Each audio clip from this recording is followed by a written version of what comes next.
Happy Father's Day. I don't really have a Father's Day sermon as such because all the men here don't need to be preached to. Amen? Just kidding. But I think what I have to say this morning is we'll all do it and remember that God is with us no matter what. We'll all be good. And my scripture, how many have heard of Psalms 23? Quite a few. That's good. That's good. And I want to preach this morning on the valley of the shadows. You see, no matter what you're going through, trials, tribulations, even death, you've got to remember that God is with us. You see, in a world that's dominated by those who defy and avoid and simply fear death, David simply says, "Yea, though I walk through the valley of the shadow of death, I will fear no evil." Why was it that David could be so confident? Let's look at that this morning. Turn with me again to Psalms 23, verses 1 through 4. Psalms 23, 1 through 4, you probably can memorize, say it by heart. "The Lord is my shepherd, I lack nothing. He makes me lie down in green pastures, and then He leads me beside the quiet waters. And there He refreshes my soul. And then He guides me along the right paths for His name's sake. And even though I walk through the darkest valley, I don't have to fear any evil. For You are with me. Your rod and your staff, they comfort me." Man, I could quit right there and have a good sermon this morning. Life is short. Death is sure. Sin the cause. Christ the cure. Vladimir Lenin, the first communist dictator of Russia, he died way back in 1924. And shortly after his death, authorities decided to maintain his body in a mausoleum. So for the past 95 years, Lenin's body has been on display in Moscow. Day after day, crowds of people file past to pay their respects. The mummy is encased in a glass coffin where the humidity and temperature is closely regulated, and his corpse is said to be extremely lifelike. But you see, that's all an illusion. When the crowds leave, skilled workmen step in and artificially color the corpse's face, and they fill in any lines or small spots of decay with wax. Lenin's nose and face have been resculpted at least a couple of times, and the body has to be re-embalmed every other year. Now, why would they do that? Because they're trying to defy death. And over the centuries, many cultures have done that type of thing. Egyptians designed mysterious pyramids to protect their dead. Chinese emperors built huge tombs guarded by armies of statues. The Vikings, not the Minnesota Vikings, but the Vikings, they dressed their fallen warriors in armor and sent them off to sea in burning ships. And our own American Indians buried their dead with weapons and tools to be used in the happy hunting grounds. All done to defy the cold grip of death. And those who couldn't think of how to defy death, they simply avoided the topic. Louis XV of France, he refused to allow his servants to talk about death when he was around. A Chinese superstition holds that just mentioning death invites it. And even today, people tend to ignore talking about death. In fact, they postpone discussing it as long as possible. A comedian once said, "It's not that I'm afraid to die, I just don't want to be there when it happens." But no matter what we do, unless our Lord Jesus comes first, we're all going to die. And a lot of people are very uncomfortable with that truth. Hebrews 2:14 describes it this way. Mankind had all their lives been held in slavery by the fear of death. Philosopher Jean-Paul Sartre said that death removes all meaning from life. And Aristotle called death the thing he feared most because it appears to be the end of everything. And you can understand why these folks think this way, that death is the end of everything. It's final. But you know what? It's wrong. We shouldn't have to die. That's not the way the Lord wanted it. God created us to live forever. But sin has robbed us of that blessing. And in stark contrast to the uneasiness and fear that death creates, David makes a simple statement. Yea, though I walk through the valley of the shadow of death, I will fear no evil. And he didn't try to defy death. He didn't try to avoid it. And he didn't even seem to fear it. He regarded death as a place of shadows. And some have maintained that the place that David was talking about was the Kidron Valley. It's a very, very deep valley that's literally in darkness most of the day.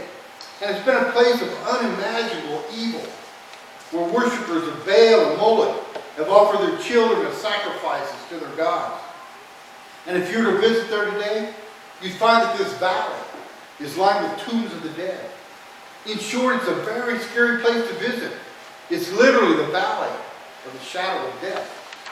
And maybe David noticed his flocks being nervous as they passed through this valley. Or maybe he himself felt a little uneasy as he led the sheep there. But somewhere along the line, David came to the conclusion that though I walk through the valley of the shadow of death, I will fear no evil. So why? Why wasn't David afraid? Because first of all, David tells us that God is with him. God is with him. I will fear no evil, for you are with me. There's a difference between going into a scary place alone and going to that same place with someone you feel you can trust. There was a woman who was telling about her favorite spot at the local zoo. It was the House of Night. It's a place where creepy and crawling creatures of the night crawl and fly about. She said that one day, when she stepped into the exhibit, it was immediately total darkness. And then a small hand grabbed hold of hers. She smiled and asked, "And who do you belong to?" And the little boy quietly said, "I'm yours till the lights come on." And someone once said, "I would rather walk with God in the dark than go alone in the light." I'd rather walk with God in the dark than go alone in the light. Scary places, scary situations can frighten us if we have to face them alone. But God says, you don't have to. You don't have to. One of my favorite Old Testament stories is the story about Joseph. His brothers hated him. They envied him. They beat him. They threw him in a pit. And then they sold him into slavery. And for the next 17 years or so, Joseph's life was either a slave or a prisoner. And yet in Genesis 39 we read these statements. The Lord was with Joseph. And then it says, his master Potiphar saw that the Lord was with him. Another one, the Lord caused all that Joseph did to succeed in his hands. The Lord was with Joseph and showed him steadfast love and gave him favor in the sight of the keeper of the prison. The Lord was with Joseph, and whatever he did, the Lord made it succeed. You see, at least 5 times in that one chapter, we're told over and over again, God was with Joseph. Why would this phrase show up that many times in just this one chapter? I got to thinking about it, and I thought because if you didn't know God was with him, you'd wonder where God was. Joseph endured terrible hardship and misery, but he was always conscious of the fact that God had not left him. Hebrews 13:5, God promises us, I'll never leave you, and I'll never forsake you. Do you believe that? The things you're going through, do you believe that? That God will never leave you and never forsake you? You see, not only did David believe God was with him, he also believed that God would defend him. I will fear no evil because you are with me.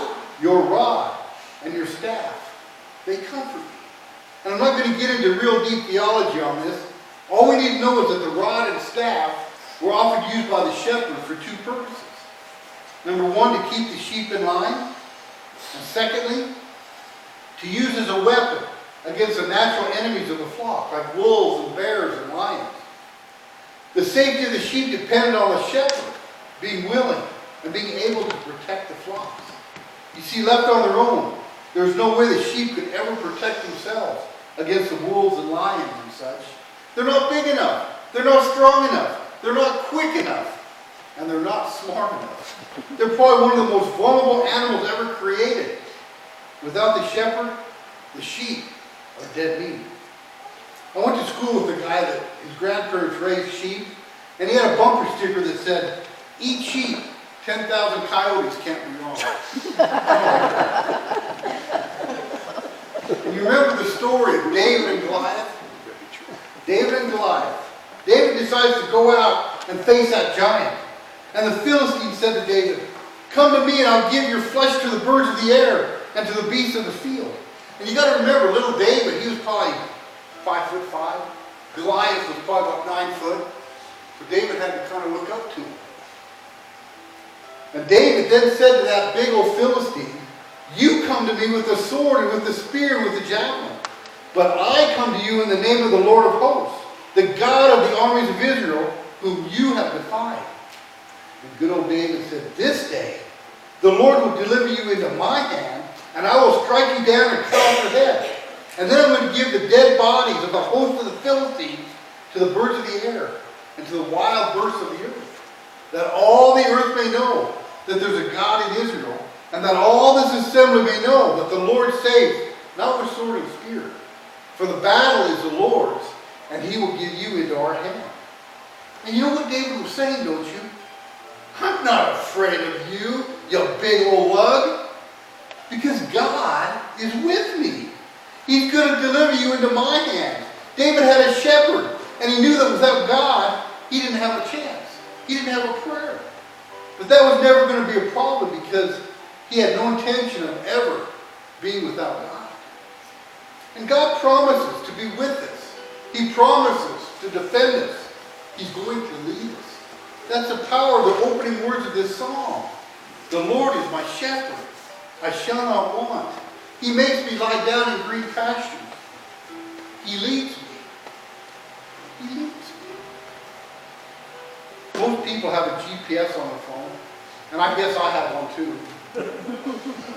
You want to find a destination. You'll just say something like 630 Broadway, Pueblo, Colorado, and punch a couple of buttons and your phone will direct you to your destination most of the time. But see, the problem is there's been too many times when your phone won't even tell you what you want to know until you've already made a commitment on which way you're going to turn. I can't tell you the number of times we've had to turn around somewhere because the phone, it didn't lead me where I wanted to go. Why? Because it's just a double phone. It's just a collection of computer parts that don't really think. But you see, God is different. God not only thinks, he knows where you need to go. And he's going to lead you through the valleys of the shadows of doubts. David called this place of doubts and fears the valley of the shadow of death. What causes shadows? Shadows are caused by something that's near you. And the reason the Kidron Valley is in shadow most of the time is because the valley is deep and narrow. The walls of the canyon close in on the valley.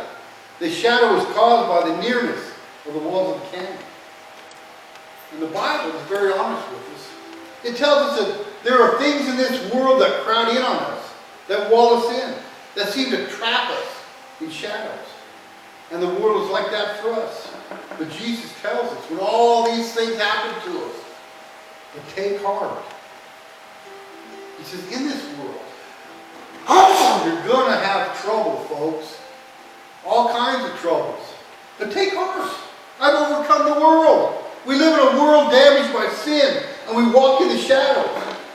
But take heart. Jesus has overcome the world. He's with us. He's going to defend us, and he's going to lead us, because he's the good shepherd. But there's something else about shadows. One person said it this way: never fear shadows. They simply mean there's a light shining nearby. Would you like that? Don't fear shadows, because there's a light shining nearby. A young mother was putting her daughter to bed one night. Her husband was gone, and they were all alone. And while the moon was out, the wind howled menacingly in the trees. Both the mother and daughter were uneasy, though the mother did her best to hide her fear. And then the young girl asked her mother if the moon was God's nightlight. Well, yes, dear, the mother replied, I guess it could be. Well, does God turn out his light when he goes to sleep? No, honey, God never sleeps. Then the child quietly said, well, then if God's going to stay up all night, there's no sense both of us staying awake. And with that, the gentle faith of a child, the girl turned over and fell asleep. She knew God would be there for her, and his light was the proof. And Jesus has told us, I am the light of the world. He that follows me shall not walk in darkness, but shall have the light of life. No matter what you're going through, physically, mentally, spiritually, financially, don't be afraid, because God is with you. The Lord is my shepherd. I lack nothing. He makes me lie down in green pastures. He leads me beside quiet waters. He refreshes my soul. He guides me along the right paths for his name's sake. Even though I walk through the darkest valley, I will fear no evil, for you are with me. Your rod and your staff, they comfort me. How many people are going through trials and tribulations today? I want you to say it with me. God is with me. Again, God is with me. Can you believe that? One more time. God is with me. Lord, thank you for the opportunity to be here. I thank you so much that your word says I'll never leave you nor forsake you. And it's in those tough times, Lord, when we don't know where to turn, that you're carrying us. And I thank you for that, Lord. I thank you for this Psalms 23. He feared no evil because you were with him, Lord. Help us to remember that. When things are so tough that we don't know where to turn, that you're with us, Lord. Thank you, Lord, that you're the light of life. Thank you for dying on that cross for each and every one of us, Lord. Continue to work in this service, Lord. And if there's someone here that doesn't know you, may they come now and accept you, Lord, and you'll be with them for the rest of their life and through eternity. In your name we pray. Amen.